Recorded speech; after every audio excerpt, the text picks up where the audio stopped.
খালাতো বোনের dress change করার সময় তার রুমে নাকি উকি দিয়েছিলাম।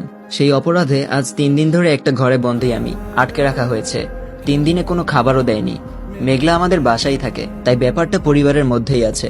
বাইরে ছড়ালে মেয়েটার বদনাম হতো, কিন্তু আমি এসব কিছুই করিনি। মেঘলা আব্বুর কাছে বিচার দিল, আর আব্বুও তার কথা বিশ্বাস করে নিল। আমার কথা কেউ শুনলই না, উল্টো আব্বু স্টিলের লাঠি দিয়ে মারলো আমাকে। আম্মুও কিছু বলল না, তবে ওনার চোখেও ঘৃণা। মাও বিশ্বাস করে নিয়েছে আমি এই কাজটা করেছি। ছাদের অন্ধকার ঘরটাতে হাত বেঁধে দরজায় তালা লাগিয়ে রাখা হয়েছে আমাকে। 3 দিন ধরে না খেয়ে থাকায় শরীরটা ভেঙে পড়েছে, মাথা ব্যথা আর গ্যাস্ট্রিক তো আছেই। মেঘলার কথা মনে পড়তেই লজ্জা লাগতেছে। মেয়েটা সামান্য একটা ভুলের জন্য এত বড় মিথ্যে বলল আব্বুর কাছে। আমি পাগল হয়ে গেছি প্রায়। ড্রাগ নেই না 3 দিন হলো। আপনারা ভাবছেন আমার আব্বু আম্মু বা কেমন? তারা এরকম ছিলেন না, কিন্তু তারাও বাধ্য হয়েছেন এমন হতে। 2 বছর আগে ইন্টার পরীক্ষায় ফেল করার পর থেকে তারা এমন হয়ে গেছেন। অবশ্য ফেল করার কারণ ছিল নুসরাত। বুঝতেই তো পারছেন কেন। সে চলে যাওয়ার পর নিজেকে ধরে রাখতে পারিনি আমি। এতটাই আসক্ত ছিলাম যে তাকে ভুলতে আমার ড্রাগ নেওয়ার প্রয়োজন হলো। তারপর থেকে আব্বু আম্মু কেউ আমাকে আগের মতো ভালোবাসে না। আর মেঘলার সাথে তো কখনোই পড়ে না আমার।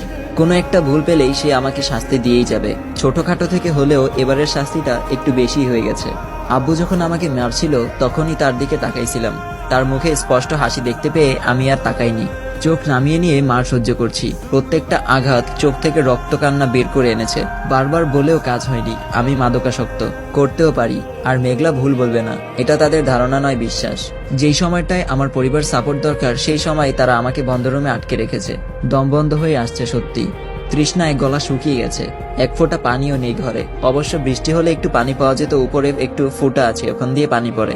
আজ 4র্থ দিন, কেউ একবার দেখতেও আসেনি আমাকে। বাড়ির কুকুরটা 2 দিন না দেখলে তারও খোঁজ নেয়। আর আমি তো আস্ত একটা মানুষ। যদিও তারা আর এখন আমাকে মানুষ ভাবে না, তাই হয়তো।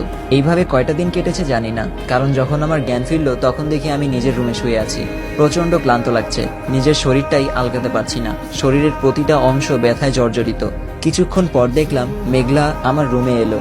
আমার চোখ খোলা দেখে মেঘলা ব্যঙ্গ করে হাসলো। মেঘলা বলল, কিরে বেঁচে আছিস? আমরা তো মনে করেছিলাম মরে গেছিস। মেঘলার কথাটা শুনেই চোখ বেয়ে পানি পড়তে লাগলো। এ বাড়ির মানুষজন আমায় এতটা ঘৃণা করে। কোনো পশু যদি অসুস্থ হয় তাকেও তো ডাক্তার দেখানো হয়, আর আমাকে হয়তো তারা মৃত্যুই কামনা করেছিল আমার।